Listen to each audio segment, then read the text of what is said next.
Government has said that the strategic housing development regime will be closed from February. The question is, what is the government going to do for those living with the consequences of that regime? A regime which allowed effectively the profits of the developers to be expedited, for the developers to bypass the regular planning process, and the communities who have to live with the consequences of that. I'll give you the example of City West, which has seen huge scale development of largely build-to-rent apartments in a very, very short space of time, with no investment in necessary community infrastructure. No library, no community centre, no investment in parks.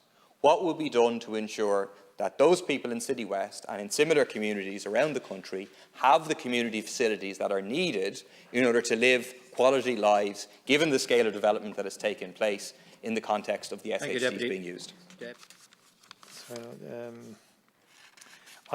Just generally on rents, which covers a number of questions. Again, on the rent freeze, look, government has been advised in the strongest possible manner that it's unconstitutional to do a 3-year rent freeze. Now, I remember before when opposition put forward a commercial rent freeze, you remember that years ago before an election. Subsequently, when people got in, they couldn't do it because they were told it was unconstitutional. That was a different government to this government. So it's easy to say in opposition, but what we're being told is it's not possible. I think the Minister is very committed, to, however, to getting rents, to controlling rent price increases. And you know, there was the outgoing situation in July when pressure zones until the end of 24 they were extended. Prohibit any rent increase in an RPZ from exceeding general inflation as recorded by the Harmonised Index of Consumer Prices. And this measure significantly reduces the level of permissible rent increases for the estimated 74% of all tenancies which are in RPZs. In addition, until 2025, rent reviews outside of RPZs can occur no more frequently than biannually, and it remains the position that rent reviews in RPZs can occur no more frequently than annually. The Housing for All commits to strengthening security of tenure. That has been raised by deputies, subject to legal advice, by legislating for tenancies of indefinite duration, and work in this area is now underway. There have been increased funding for housing assistance payment to support new tenancies. The operational costs of Residential Tenancy Board, 11 million additionally provided to carry out its work, an additional 2 million on top of what was there, bringing it to 11.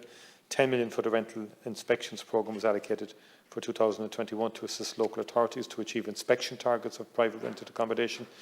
From July the 16th, as we know, the previous cap of 4% on annual rent increases was replaced, and rents in RPZs can only go up if necessary in line with general inflation. Minister Bryan, now as part of rent reform legislation due to be brought before the Oireachtas this session, will seek to ensure that effective rent controls are legally enforced in RPZs by introducing a cap.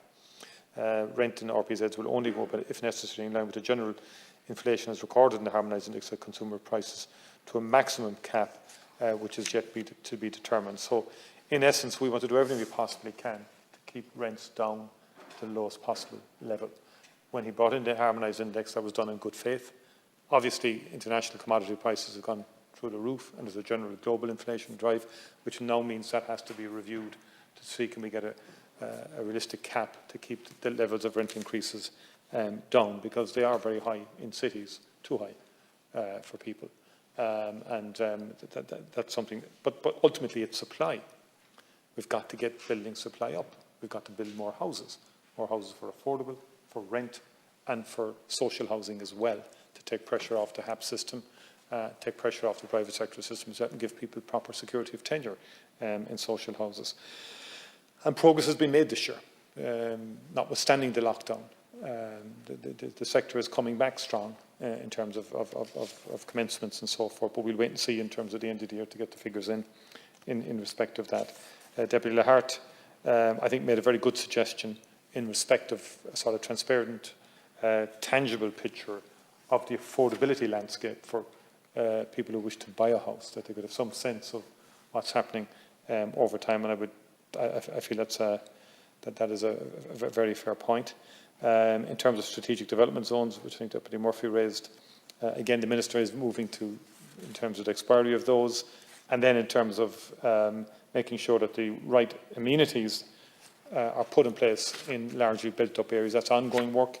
and there's significant capital money has been allocated to local authorities to facilitate the provision of such amenities in large housing conurbations, and that money is there.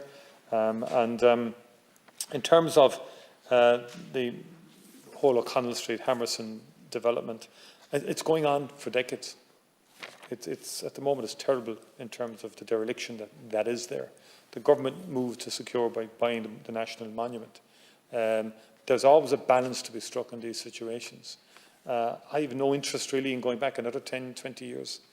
I do really think we need to transform O'Connell Street and to make it a modern, thriving street in a modern city like Dublin, and give opportunities for people, whilst also bringing in, as part of that, and bringing really to the fore something which has never really happened, is the incredible heritage that the 1916 site represents. And I think there's opportunities now, but if we keep putting it on the long finger, and I regret to say this, Deputy, but I get the sense there's huge politics in this. I just get the terrible sense that here's another campaign now to undermine because there's a lot of people who are involved in this. I didn't. It's not. I'm not paranoid at all about it through the chair. But what I would say is that a lot of people across the House here were involved in trying to bring this to a conclusion. A lot of people in the council across the party divides. But yeah, to bring this to where it's at now, if we go back again, there's no guarantee it could take another 10 to 15 years. And that is a realistic perspective on it, I'd have to say. Could I just say that the key issue in terms of the rebuilding home loan, it is provided for. I would understood, and I'll come back to the Deputy, in terms of someone who's divorced or separated, that they would have access to the rebuilding home loan, and they should have access to it. Deputy McAuliffe raised a key issue on the Metro. I think our Minister Eamon Ryan was misinterpreted. He was trying to give a realistic timeline as to what will happen with the Metro, given what we know about big infrastructural projects in terms of planning and CPOs and all the rest of it. But there is a commitment to doing it.